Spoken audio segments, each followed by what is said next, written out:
Amigos de su programa En Nombre de la Democracia, muy buenos días, muy buenas tardes, muy buenas noches. Aquí está Eugenio Ferrán, después de todas sus parrandas navideñas muy bien gozadas. Tenemos un tema muy actual con un ciudadano que está muy bien informado y que tiene una larga trayectoria en lo que son los asuntos políticos, la consultoría política, el comportamiento de los pueblos, de los procesos electorales, de los partidos y también de los candidatos. Pero previo a esa interesante conversación, dándole gracias a Dios haberme pasado casi 40 años para entregarle un regalo a Eugenio Ferrán. Yo quiero hacerlo de manera pública porque dice un refrán que el que persevera triunfa, y con motivo del año nuevo, este programa En Nombre de la Democracia quiere que Eugenio Ferrán reciba su regalo y que lo abra además. Quiero ver realmente cómo él recibe este pequeño regalo de su programa En Nombre de la Democracia. Bueno, ábralo, caballero. Como lo has hecho públicamente, yo quiero dar... Tú no puedes dar las gracias hasta que no lo veas. No, como quiera. Un presente es un presente. Y hay que agradecer la disposición, la buena voluntad con que se hace. Pero yo voy a complacer tus curiosidades y voy a abrir... No, la obligación. Esta parte, después de 40 años esta casi. Parte, valió la pena la espera. 40 años... Del 87 aquí, ¿cuántos años dice, son? Es de mayo de 1987, feliz 2025. Lilian Mateo. Oye la fecha que le puso. Se fue atrás, 40 años atrás. Pero... Rómpelo. Voy a romper esto.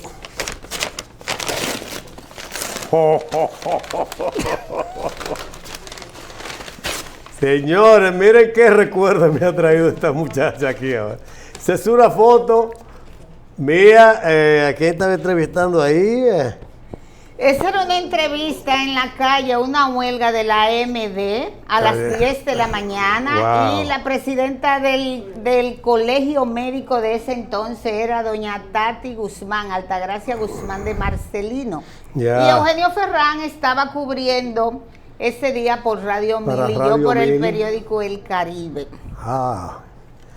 ¿Y de dónde sacaste esto?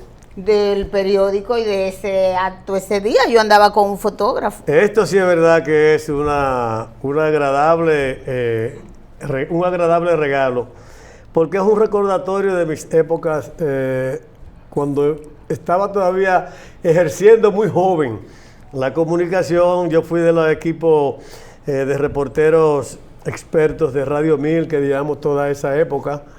Ahí estuvo con nosotros Félix Méndez, Enrique Pimentel, un montón de colegas que ya no están con nosotros. De verdad, públicamente quiero agradecer este presente, Lilian, de verdad.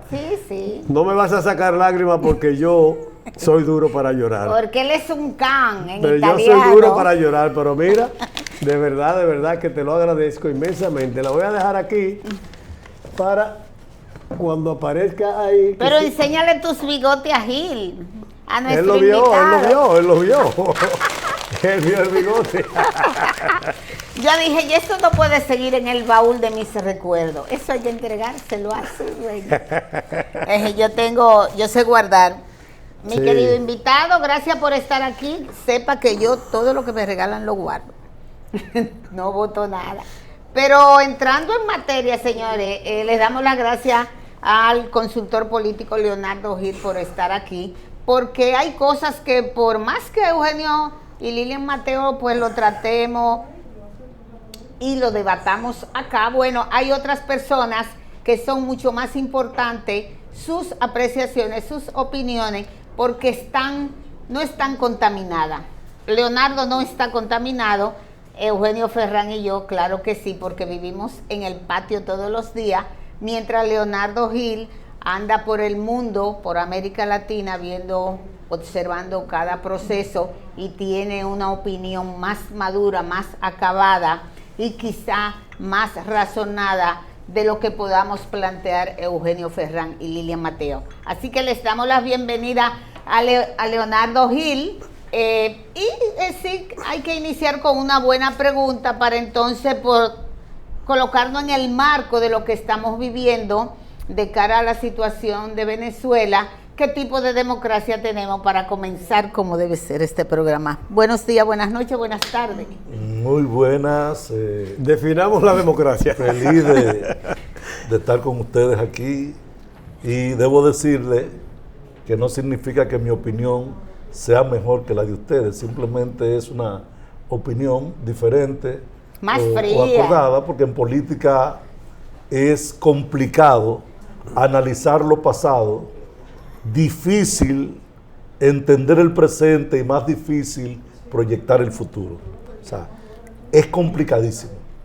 Entonces, sobre todo en términos de la democracia. Me decía, bueno, la democracia es algo tan frágil que cualquier cosa puede hacer que se desborone, y para armarla de nuevo, es complicadísimo y se toma largo tiempo retomar de nuevo. Fíjense que ese concepto de democracia viene de la Grecia antigua, cuando comenzaron a decir, pero ven acá, ya no vamos a permitir que nos sigan manejando los dioses, ahora vamos a tomar el control nosotros y vamos a decidir entre nosotros mismos. ¿Y cómo así? Bueno, sí, vamos a llamarle a esto, que va a ser ese poder que se lo vamos a dar al pueblo y le vamos a llamar democracia. Es el gobierno del pueblo. El asunto que en la Grecia antigua era una democracia directa porque nadie me representaba. Nosotros se sentaban en el ágora y ahí podían decidir qué cosa hacer en la polis, en la ciudad en ese momento, pero de manera directa. Yo iba a el ágora y me representaba yo mismo. Claro, este concepto fue muy innovador porque estuvimos hablando primero, la gente no había elección. Todos en algún momento, los ciudadanos de la polis llegaban a ser, tenían un cargo en un momento dado en la administración de la ciudad. Pero fíjense el nombre. Ustedes saben por qué le llamaban cargo.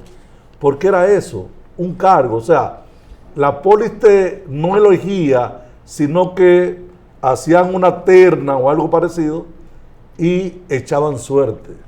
Y el que los dados decía, por decir algo, salía, ese era. Eso significa que ten cuidado porque nadie te eligió. Ten cuidado porque tú has sido a la suerte que te tomaron. Y eso significa que te estamos dando una posición, un cargo. ¿Por qué un cargo? Bueno, porque tú vas a hacer tal cosa y tienes que hacerlo bien. Y si no lo hace bien, podía tener incluso su pena hasta de muerte. O sea, un cargo. Luego de eso viene la República Romana, que fue lo que más cerca se pareció. Fíjense que eso duró 200 años, pero duraron como 300 años para poder llegar a la República Romana. Y después que cesa la República Romana, que duró poquito, para hablar de democracia de nuevo, tardamos más de 2000 años.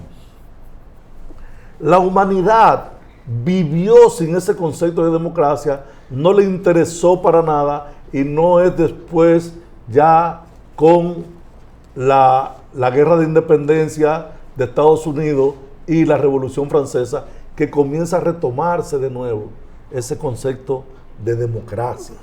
Pero ya en este caso no era una democracia como la democracia griega, sino que era una democracia representativa. ¿Por qué? Porque ya todos nos cabíamos en el ágora.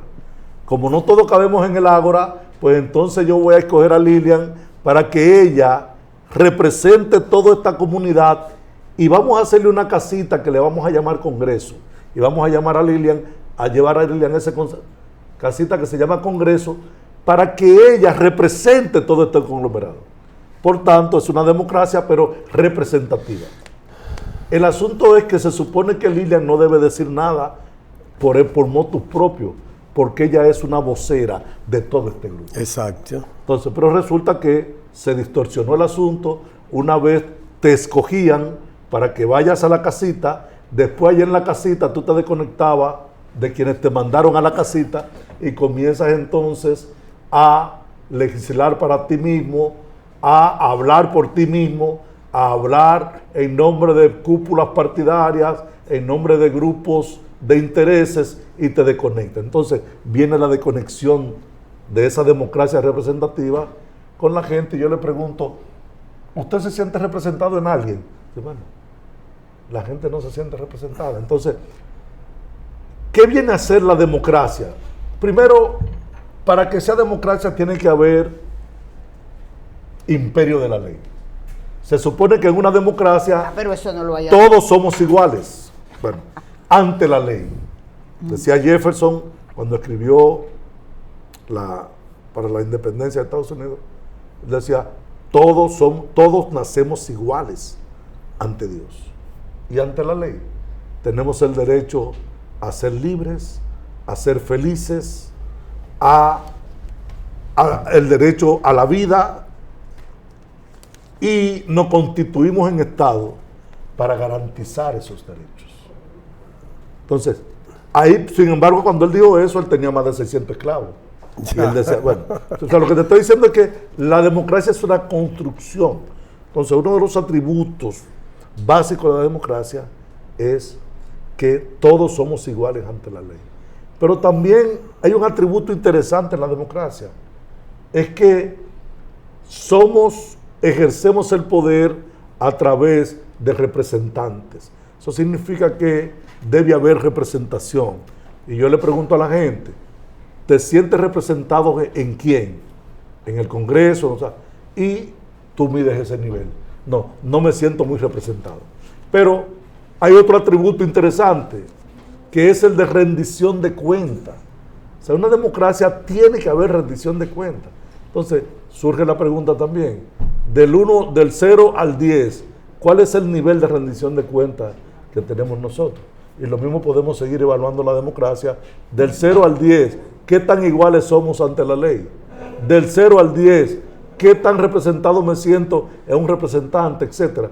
Y ahí, mi querida Lilian, vamos midiendo el nivel de democracia. De que Eugenio inicie, él ha mostrado con una definición de la democracia desde su inicio, ha hecho una descripción de las falencias que tiene el Estado dominicano. Y basado en esas falencias que él ha desnudado, yo quiero preguntarle entonces, ¿qué tipo de democracia tenemos? Una democracia en construcción, igual que en muchos lugares. Ahora, ¿cuál es la diferencia? Hay democracia más fuerte, democracia más débil, y el fortalecimiento de la democracia da al traste con un país con más riqueza de su gente. Porque la diferencia entre un país rico y un país pobre son sus instituciones. En los países pobres, las instituciones funcionan menos. En los países ricos, las instituciones son más fuertes. Entonces, tú vienes a Dominicana y tú dices, ven acá, ¿qué pasa en Dominicana? Bueno, ¿funciona la justicia? Bueno, ¿en qué grado? ¿Funciona la policía? Bueno, ¿en qué grado? ¿Funciona el ejército? Bueno, ¿en qué grado? ¿Funciona el Congreso? O sea, ¿funciona la Junta Central Electoral? O sea, esas instituciones, tú mides su nivel de funcionamiento y te vas a dar cuenta que en los países donde menos funcionan las instituciones son los países más pobres. Bueno, mira, como estamos hablando de democracia, Leonardo, yo quisiera aprovechar tu presencia aquí y el tema del programa realmente hoy es Venezuela. Y en nombre de la democracia, el gobierno dominicano, no sé si invitó o se invitó él mismo, pero recibió hoy precisamente al candidato que se supone perdedor de las elecciones del pasado 28 de julio, Edmundo González Urrutia. No, que se supone ganador. Bueno, Maduro usurpador. Depende del punto de vista en que se vea. No, el punto de vista de la gente, yo quisiera, de los votos de la gente. Para aprovechar tu presencia aquí, yo quisiera leer algunos párrafos de un artículo publicado por el buen amigo, el exdiputado Juan Dionisio Rodríguez del Frente Amplio. Decía él a mediados de semana El gobierno dominicano ha anunciado que recibirá al señor Edmundo González Urrutia, el ex candidato presidencial de Venezuela, quien perdió unas elecciones, reconoció su derrota, se autoexilió en España, luego se proclamó ganador de las elecciones y presidente de ese país, y hoy es perseguido por la justicia venezolana. Dice él, el capítulo 1, numeral 2 de la Carta de la Organización... Para ir por parte, está mintiendo cuando él dice que se proclamó perdedor. Él está no, claro, bueno, pero está bien. Yo pero el articulista. Sí, el articulista, yo no estoy cuestionando, solo estoy leyéndolo para referencia y después hacerte alguna pregunta. Dice el capítulo 1, numeral 2 de la Carta de la Organización de Naciones Unidas, de la cual República Dominicana es miembro fundador, señala la obligación de fomentar entre las naciones relaciones de amistad basadas en el respeto al principio de la igualdad de derechos y al de libre autodeterminación de los pueblos. De igual modo, la Carta de la Organización de Estados Americanos, OEA, en su capítulo 3, literal, se declara cuando se establece que todos los estados tienen derecho a elegir, sin injerencia externa, el sistema político, económico, social y a organizarse en la forma que más convenga. Asimismo, tiene el deber de no intervenir en los asuntos internos de otro estado. La República Dominicana ya vivió la pantomima de Juan Guaidó, el autoproclamado presidente de Venezuela. ¿Vamos a volver a pasar vergüenza internacional otra vez, solo por complacer a un sector del Departamento de Estado de los Estados Unidos? Este sector no ha entendido que ese pueblo ya superó las crisis de actores externos, incluidos ellos, que provocaron, y como afirma la CEPAL y el Fondo Monetario Internacional, la economía de Venezuela será la de mayor crecimiento del continente en el 2025. El pueblo, el gobierno y el Estado bolivariano ya han consolidado el carácter de su revolución y han definido su propio destino, dice el buen amigo Juan Dionisio Restituyo. Ahora, yo te quiero decir preguntar, ¿cuál es el futuro que va a enfrentar Venezuela a partir de lo que ha ocurrido hoy con el recibimiento de Edmundo González en República Dominicana, la intención del nuevo expresidente de llevarlo hasta Venezuela, donde mañana debe suponerse que el que se proclamó ganador, Maduro, va a asumir un tercer periodo de gobierno? Bueno, repitiendo lo que estaba diciendo hace un rato, en Venezuela las instituciones están al servicio de un grupo. Eso significa que las instituciones no son fuertes. O sea, cuando tú me hablas de justicia, bueno, pero responden o están al servicio de un sector. No cabe dudas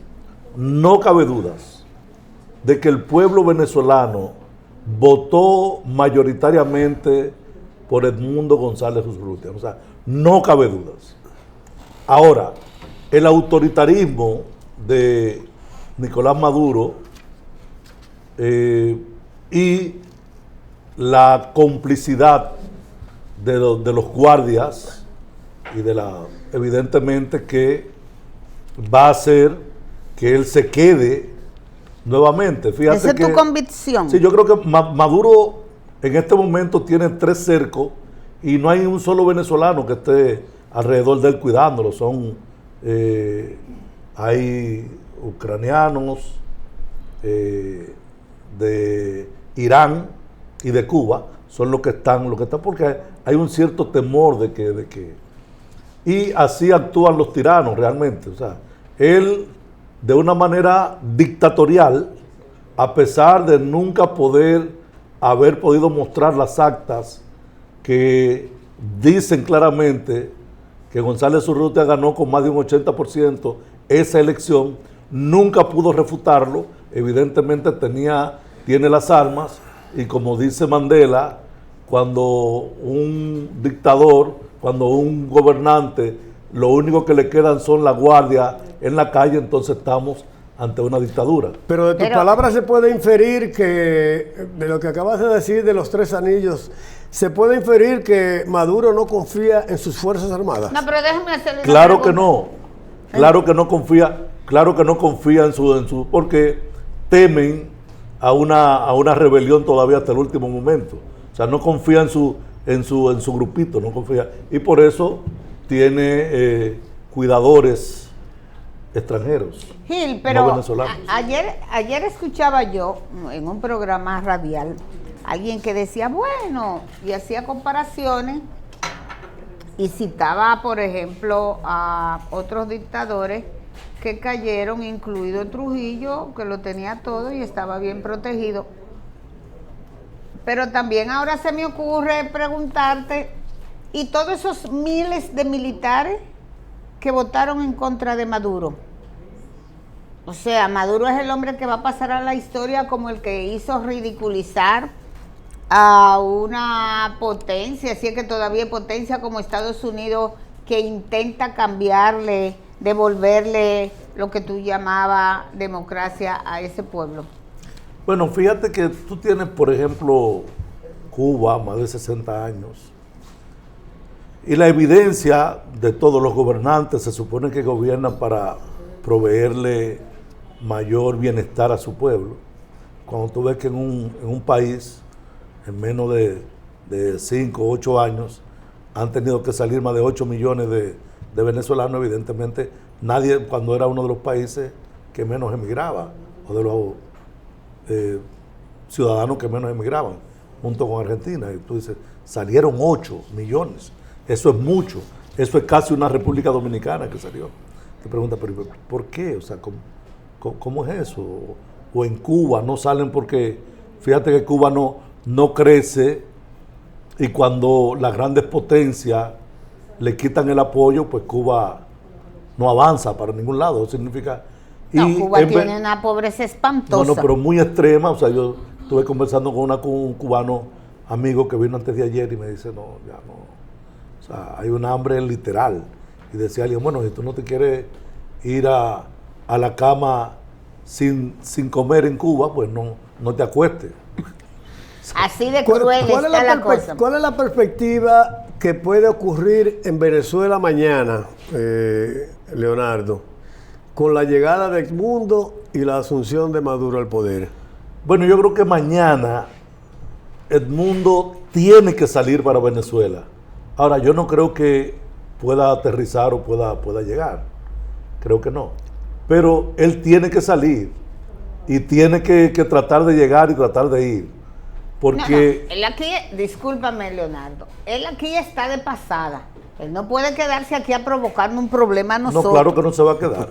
Oye, ¿por qué ahora que tú me se preguntas? ponga su paracaídas. Ahora tú me preguntas, ¿por qué tiene que ir? Mira, tiene que llegar porque si no llega, entonces estará desalentando todo un pueblo que, vamos a estar claros, no fue que creyó en él, creyó más en María Corina, pero él tiene que ir. Además, si va él, el grupo de expresidentes que van con él, y hay cualquier altercado, cualquier cosa que yo creo que no, eso es una razón